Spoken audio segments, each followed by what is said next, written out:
if there's one thing that's gone against Mikel Arteta his entire time at Arsenal Football Club as a manager is the fact that he trusts the wrong players far too often. And it's because of that trust that he has in certain players going into certain seasons is what has cost him major trophies in the end. And I think with managers, especially when they're new in their career and when they come into a team, they really want to stamp their mark and they really want to take certain players that are in disarray and certain players that are out of favor and really change them and mold them and really prove to other people in their fraternity that, look, you weren't able to deal with this player, but look at how I was able to do it. And I think it's a sort of pride thing that managers have, but unfortunately in the highest level of football you don't have that time and you don't really have that luxury. And if you do decide to take out of sort players or broken players, or I don't, sorry if that offends anyone, but just to give you guys a bit of context, that's essentially what Mikel Arteta wants to do, essentially, and a lot of other managers want to do. I think you see it with these new age managers, even with Amorim. Whenever you see a new manager go into a team, as fans, we see the team week in, week out, year after year. We see certain players for so many years, and then the manager will come in and it will be like brand new blank slate. Essentially, it's as if they've never seen this player before. It's as if we all have to start afresh, and unfortunately that isn't the case. That's not reality, because at the end of the day, when we see certain players and we see them play for a certain amount of years or time, we tend to make our judgment. And no matter how much a manager may come into a team and however much they want to bring in a blank slate, the experience and the time that the fans and the people that have seen this player, that doesn't go away. And I think with Mikel Arteta's case, when it comes to the amount of time that he's been at Arsenal and the seasons that he's been at Arsenal and the trophies that he's ultimately lost along the way, it makes you think, what were the main reasons behind it? And I think over the last couple of years, I'd say one of the main things that really come into my mind was the trust that he had in certain players. I think with Mikel Arteta, and I think it's universally known, he tries to take certain players that are out of sorts, misfits, to put it in a term, sorry if it's not the nicest term, and try and make the best out of it, or trying to prove other people that he can turn dust into gold, essentially. I think is the best way I can say it. And let me give you a couple of examples. I think one of the main players that he was able to do this for was Granit Xhaka. And just to be objective, managers can turn certain players' careers around. With Granit Xhaka, we all remember that game against Crystal Palace when he came off and he was swearing at the fans, and we all thought his career was done. But then Mikel Arteta came, gave him an opportunity, and he was able to end his Arsenal tenure in a positive way. He was able to get us involved in a title race in 22-23. Ultimately, Arsenal didn't win, but he was able to leave Arsenal with his head held high and go into Bayer Leverkusen and do wonderful things at that club. So you can see with managers, with the right support and with the right backing, players can change their careers around. However, one of the things that people need to take into account is the level of quality a player has.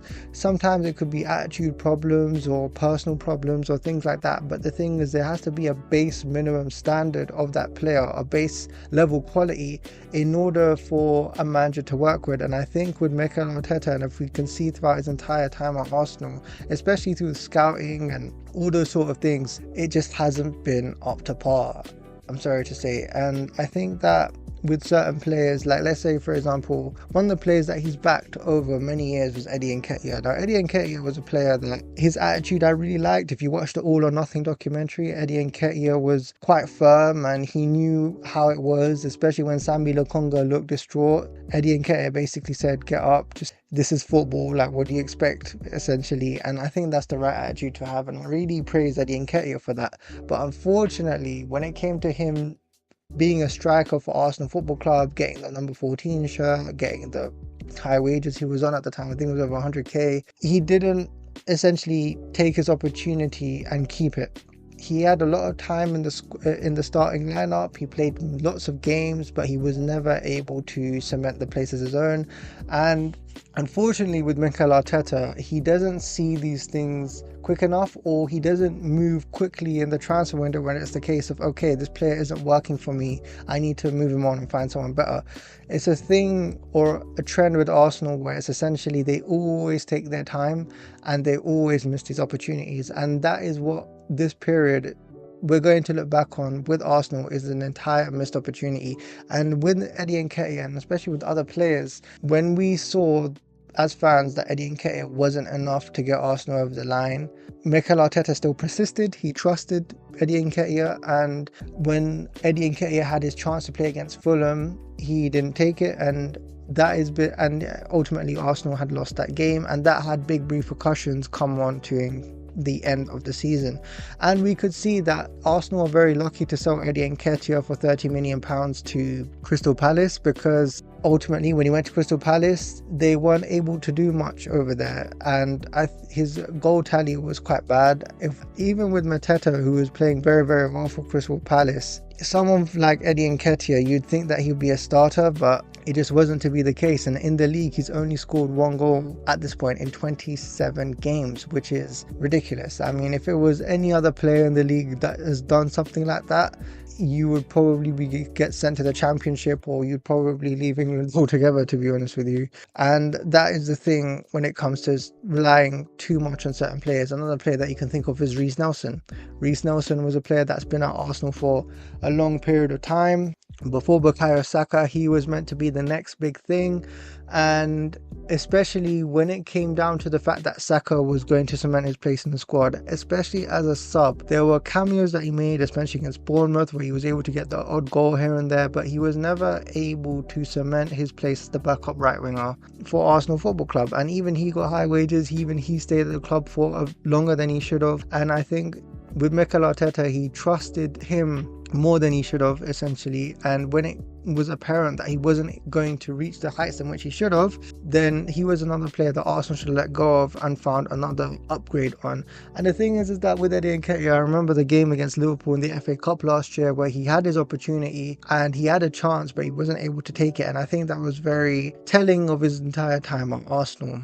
And I think another player that I think will make everyone understand what I'm talking about is Rob Holding. Now, when Mikel Arteta came into Arsenal, one of the main things he did was he did a contract extension for Rob Holding. Now, Rob Holding was a player in the beginning when he was an Arsene Wenger signing. He done pretty well in the 2016-2017 season. He helped Arsenal win the FA Cup. He was famous for coming in after a very low transfer fee, and he was a sort of quote-unquote the dream player, the player that no one thought would sort of make it, an underdog story from that angle. And one of the things about him was that in the season 2018-2019 season, when he got injured after Man United, I thought to myself, yeah, I'm not sure if he's going to come back from that injury. And ultimately he wasn't able to get up to that same level that he was before. And the thing is that we saw Rob Holding play, and it was clear that he wasn't going to get up to the same standard in order to play for Arsenal. But the thing is that when Mikel Arteta came, and because of what I said before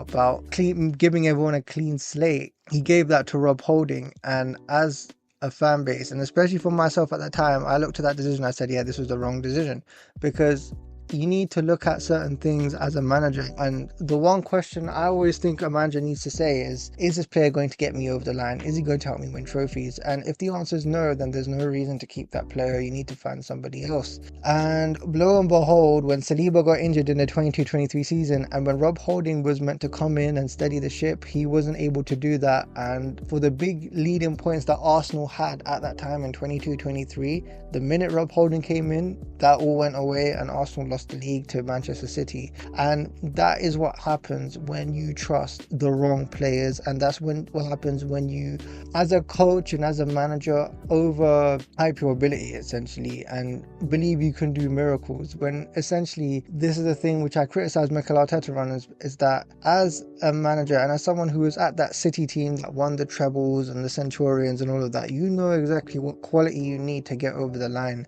So that is why I question your managerial view, or essentially how you judge players, Because if you were from Manchester City and if you could have seen all of the the standard of players that they had over there, what made you think that these players that I just named now, like Nketiah, Reiss Nelson, Rob Holding, which I bring no offense to, but I just wanted to make a point, what makes you think those players are comparable to them? The Agueros, the Silvas, the Yaya Toures and companies and all of those guys at that time. So that is why I look at Mikel Arteta and I think that the one thing that he's going to have major regret on throughout his time at Arsenal was the fact that he trusted certain players more than he should have, and he overhyped or overbelieved. He had an overbelief in his ability to get these players to a certain level in which they were never ever going to get to. And I don't know whether that's naivety, stupidity, whether it's just arrogance, but I think it's a mixture of all of those things. And I think that with Mikel Arteta, when it comes to these things, the one solution I can give him is that, like I said before, when you see a certain player, based on your experience back at City and seeing the other great players you've seen at PSG when you played with Ronaldinho and etc., you have to ask yourself, is this player going to help me get over the line? And does this player have the ability, the footballing ability to get over the line? And if the answer is yes, great. If the answer is no, then you leave it at that. And the fact that Mikel Arteta persisted with these players makes me really judge his ability to judge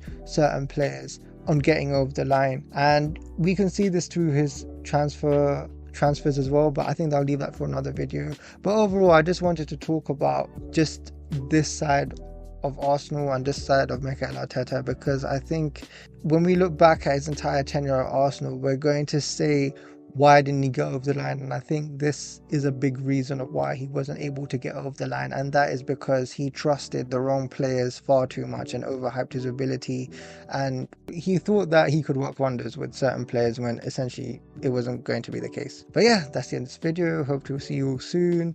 I'll probably do more videos like this, just really giving thoughts about why Arsenal are in the state they're in right now and the missed opportunities. But yeah, hope to see you all soon. Bye.